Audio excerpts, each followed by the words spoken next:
Muthoot gold finance company में नकली सोना गिरवी रख फाइनेंस कंपनी को 2,37,000 रुपयों का चूना लगाने वाली टोली को खदान पुलिस ने गिरफ्तार किया है। इस धोखाधड़ी में कंपनी का कोई कर्मचारी भी शामिल है या नहीं, इसकी जांच खदान पुलिस कर रही है। खदान पुलिस थाने में मुथूट फाइनेंस कंपनी से फोन आया था कि दो युवक नकली सोना गिरवी रख कंपनी से लोन मांग रहे हैं। इसके बाद खदान पुलिस ने मुथूट फाइनेंस कंपनी में जाकर इन दो युवकों को अपनी हिरासत में लिया। इन दोनों ही युवकों की जांच करने पर उन्होंने यह नकली सोना आशुतोष विजय पारसकर ने देने की बात कबूल की।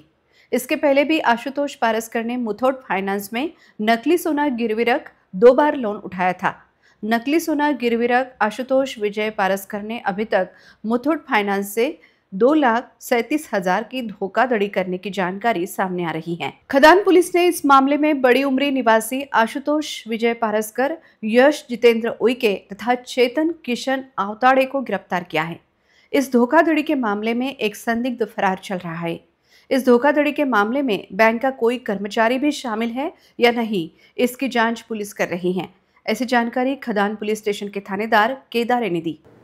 पोलीस स्टेशन खदान हद्दीमध्ये मुथूट फायनान्स जी गोल्ड लोन देते त्याचं ऑफिस आहे। तिथून आम्हाला कॉल आला की दोन मुलं त्या ठिकाणी नकली सोनं घेऊन आले आहे व लोन मागत आहे।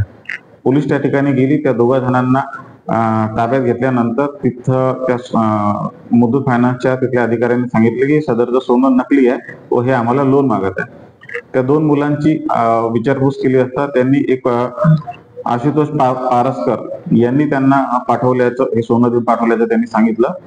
मग तिथल्या बँक अधिकाऱ्यांनी सांगितलं की आशुतोष पारसकर हा आमचा या आधीच त्यांनी लोन उचललेला आहे। मग अधिक माहिती घेतली असता तर आशुतोष पारसकर यांनी त्याच शाखेला नकली सोनं ठेवून 1 लाख रुपये उचलले होते। त्यापैकी 50,000 त्यांनी भरले व त्यांची एक दुसरी जी शाखा आहे त्या ठिकाणी सुद्धा त्यांनी तसंच प्रकारचं नकली सोनं, नकली कडं त्या ठिकाणी ठेवून 1,87,000 तिथे सुद्धा त्याचे बाकी आहे।